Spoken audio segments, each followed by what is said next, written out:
Hello అండి, నమస్తే అందరికీ. ఈరోజు మంచి టేస్టీగా రోజువారీ వంటలు కూడా అద్భుతంగా అనిపించేలాగా బీట్రూట్ రసం చేసి చూపిస్తున్నాను. ఇక్కడ ఒక బీట్రూట్ని తొక్క తీసుకొని ప్రెషర్ కుక్ చేసేసుకుంటాను. దీన్ని ముక్కలు కట్ చేసుకోవాల్సిన అవసరం లేదు. చక్కగా మామూలుగా మనం బియ్యం అన్నీ పెట్టుకునేటప్పుడే ఇది కూడా పెట్టేసుకుని ఉడికిస్తే చాలా తొందరగా అయిపోతుంది. ఇప్పుడు దీన్ని అన్నిటితో పాటు కుక్కర్లో మిగిలిన గిన్నెలతో పాటు ప్రెషర్ కుక్ చేస్తున్నాను. ఇప్పుడు కడాయిలో పోపు సామాన్ వేసుకుందాము. ఆవాలు, మినప్పప్పు, పావు టీ స్పూన్ మెంతులు,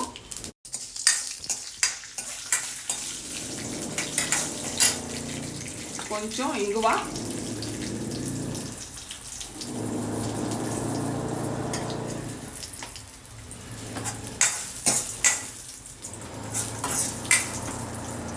ఇందులో ఉల్లిపాయలు వేసేసుకుందాము. ఒక సన్నగా కట్ చేసుకుని ఉల్లిపాయ,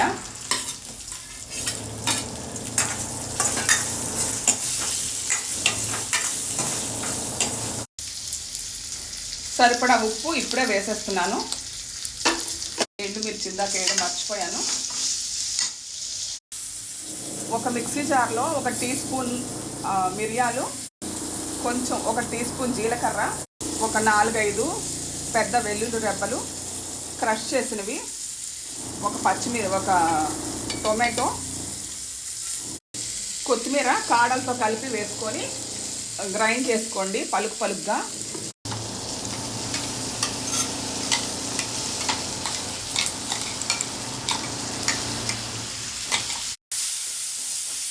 ఇది ఒకసారి బాగా కలిపేసుకోండి. ఇప్పుడు ఉడకబెట్టిన బీట్రూట్ని కొంచెం తుంపేసుకొని మిక్సీలో వేసేసుకోండి. పేస్ట్ చేసుకోవాలి. ఆల్రెడీ గుమగుమలాడిపోతుంది, మంచి వాసన.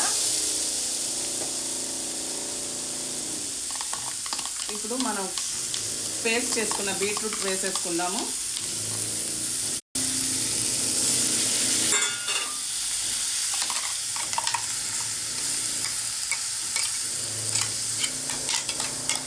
ఇది 10 నిమిషాలు అయిపోతుంది. కుక్కర్ రావడం ఆలస్యం అంతే. బీట్రూట్ ముందరే ముక్కలు చేసుకోవాల్సిన అవసరం లేదు. ఒక 2 గ్లాసులు నీళ్లు తీసుకొని మిక్సీలో వేసుకొని ఇలా పోసేసుకోండి.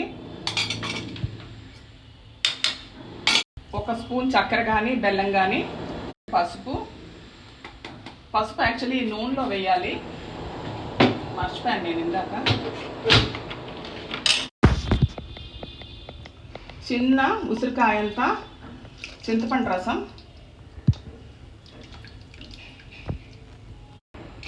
ఇంకొంచెం నీళ్లు పోస్తున్నాను. దీన్ని బాయిల్ రానిద్దాం. ఇప్పుడు టేస్ట్ చూసుకోండి, చింతపండు కానీ ఉప్పు స్వీట్నెస్ సరిపోయిందా లేదా అని. నాకైతే ఉప్పు పులుపు 2 తగ్గినాయి.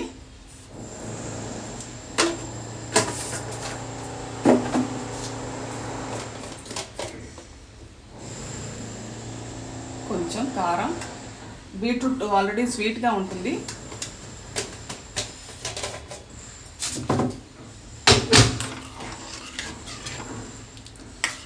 పచ్చిమిర్చి కూడా వేసుకోవచ్చు పోపు వేయించేటప్పుడే. ఇది పిల్లలకు కూడా చాలా బలమైన ఒక మంచి ఐటము. ఏది పిప్పి కానీ ఏది పారేయలేదు దీంట్లోనే, అంతా ఎక్స్ట్రాక్ట్ అంతా వచ్చేస్తుంది చారులోకి. సన్న మంట మీద బాయిల్ చేసుకోండి, చాలా బాగుంటుంది. మీకు మిరియాలు ధనియా అది వెల్లుల్లి జీలకర్ర కొట్టుకోవడం టైం లేకపోతే మామూలు రసం పొడి కూడా వేసేసుకొని వెల్లుల్లి మాత్రం పోపులో వేయించేసుకోవచ్చు. మామూలు చారు పొడి కూడా సూపర్గా ఉంటుంది దీనికి. నేను ఎప్పుడు అలాగే చేస్తాను. ఈరోజు వీడియో కోసం అని మాత్రమే కొట్టి వేశాను. మీరు మామూలు చారు పొడి కూడా వేసుకోవచ్చు, రెగ్యులర్గా ఇంట్లో వాడేది. చాలా బాగుంటుంది, టేస్ట్ చేసి చూడండి.